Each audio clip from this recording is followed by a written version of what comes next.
Hey everybody, how's it going? Hope you all are having a great week so far. You're watching Firewood at the Furnace, and my name is Brad. And if you've been following along, then you know we're starting a new row, the fourth and final row, hopefully. Because by the time this row of firewood gets split and stacked, we should be selling wood on the other end, and we can restart this whole process. But like I said, if you've been following along, you know we got this load of cherry cut up a couple weeks ago. So today we're going to get splitting on that and get started stacking on this final row. So I'm going to channel my inner SS Firewood Michelle, wearing her shirt today. So that's another Firewood channel if you haven't checked her out. And see if we can get this whole load done. And if we can and we have time, we'll get up and finish splitting on that ash that we have up front. So stick around.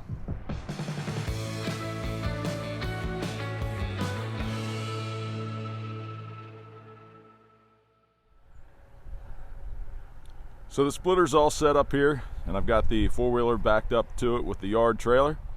We're just going to stack it right over here where we put these new dividers up, but I would rather split it and throw it into the trailer rather than throw it on the ground over there so that I don't have to bend over as far when we go to stack. But here's the cherry that I want to get done today. I'm going to guess that that's probably 2/3 of a cord, maybe a little bit over 2/3 of a cord. But a lot of you told me that cedar, a little bit of cedar that we have laying right here, that a lot of you use that for kindling.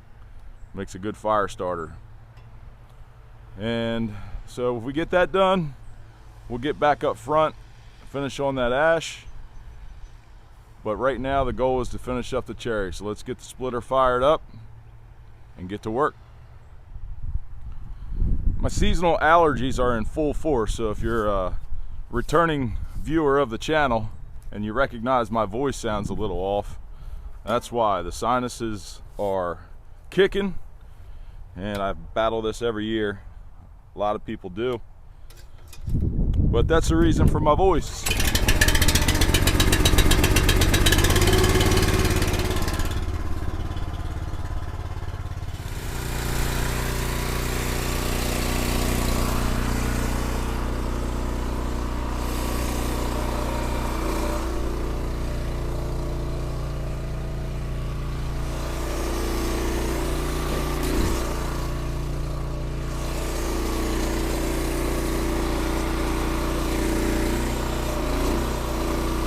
A lot of you can see up there, up top in the yard, that the camper's back.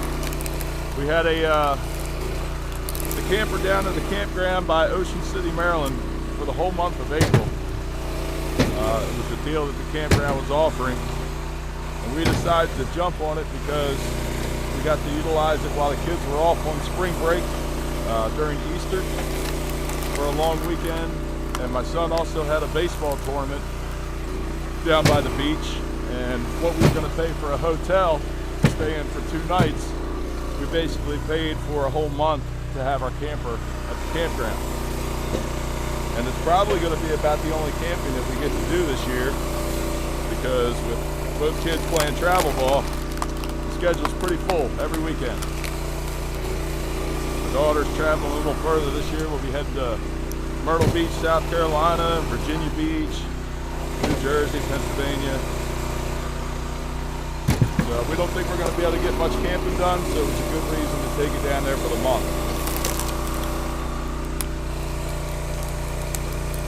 But it's back and we enjoyed ourselves.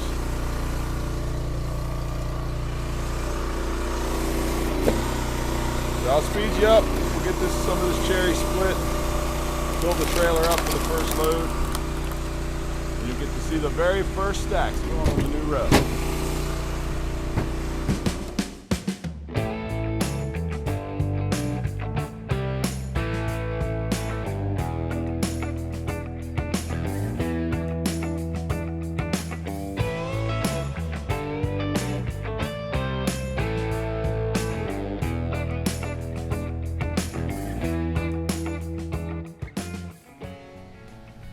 There's the first load.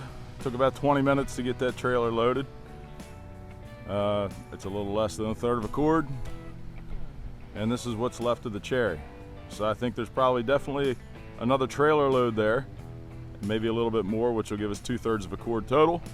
We'll see how accurate my estimate is. But for right now, we're gonna move the trailer over a little bit and get stacking.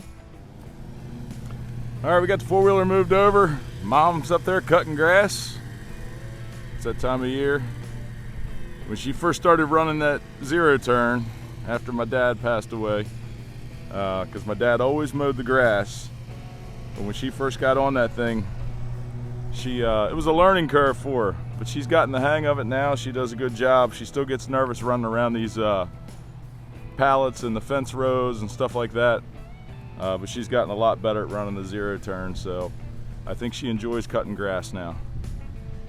So let's get stacking.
Load number 2 is done, but in the meantime we had a little bit of a problem with the log splitter. And it's not the log splitter's fault. It is surely my fault. I've told you many times before in my videos that I am not a welder, and I don't claim to be a welder. But if you go back to the video where I showed you how I had to modify this table when I got it just because it was sitting too low, I cut a piece out and raised it up a couple inches. I had to re-weld it. So as you can see here, my weld is broken. And the other side, it broke on the front, and it broke these 2 places here that I tacked, and the other side isn't holding on by much. So I'm gonna stack this trailer load of cherry, and then I'm gonna have to take a little bit of a break and run over to the house and get the welder set up and get the grinder out, grind this down and re-weld it. So yes, I'm going to re-weld it, but I'm going to try to do a little better job and put a little more weld. You can see I only tacked it in 2 places here. I'm going to run a bead all the way across here, the front, and probably grind the other side off and re-weld that as well. So it's going to put a little damper in the day, a little damper in the plans here, but things happen. Adapt and overcome. Well, I am back. The second load of cherry out of the yard trailer is stacked. We've got 1 face cord there, and we're that much short of the second face cord, and this is what's left of the cherry. Got 1 round right there and then a few rounds here. So I'm hoping we can get that second face cord filled up. I think it'll be close, but I got the outfeed table fixed, and if any of you thought that you were going to see some footage of me grinding and welding, putting my welding skills on display, you were sadly mistaken. I was not going to film that because I'm not a welder, but I will show you that it's fixed. There's a lot more weld on there now, all the way across the side, all the way across the front and the other side. So we're solid again, and we can get back to work.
mentioned to you all earlier at the beginning of this video about the shirt that I'm wearing today. And I tagged her channel before, just a couple weeks ago, when we were talking about the new nonprofit that her and Jared Hildebrandt have started. It's called Heat for Vets, where all of us in this Firewood community are kind of getting together, and if we have firewood that we can spare or wish to donate, they're trying to do it in all 50 states to help a veteran out who might be in need of heating wood in the wintertime. So this is her shirt that I'm wearing, and I'll tag her channel again here at the top of your screen. But I just wanted to remind everybody, or if you hadn't seen that video where I mentioned that before, to tell you about that Heat for Vets nonprofit, because I think that is a really, really great idea and an awesome gesture that they've come up with and put together to make happen. So I will certainly be getting involved in that here in Maryland and help out however I'm able to. But if you're watching the channel and don't know about it, maybe you'll be able to help out.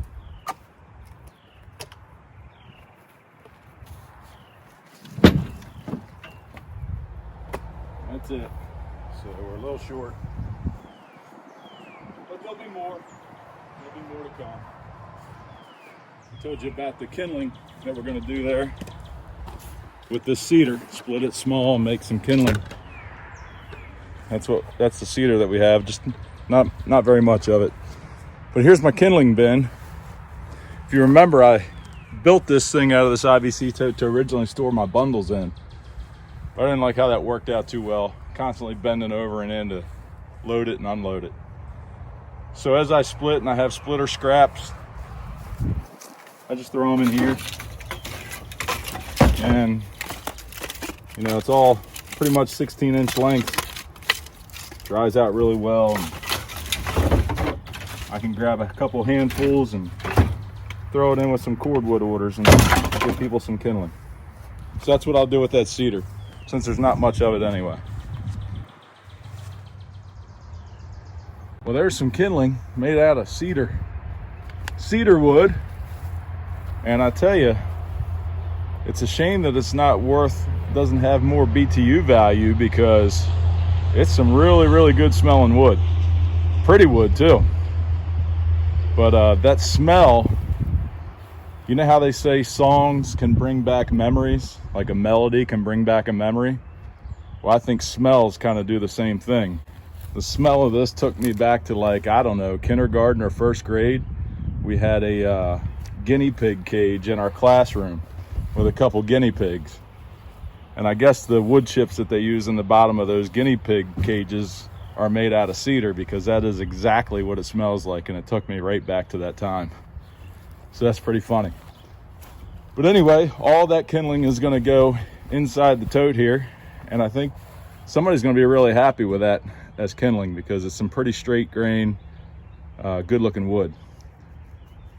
So we'll see how that works out. I might even give it some time to dry and use a few pieces myself to see how well it works. Well, everybody, that's going to be it for today. I'm going to wrap things up here, clean up a few other things in the yard, and go watch my daughter Taylor play volleyball. She's got a game this afternoon after school, so that's what I'm going to head out and do. Don't forget that this Friday will be your first Friday's video for the month of May.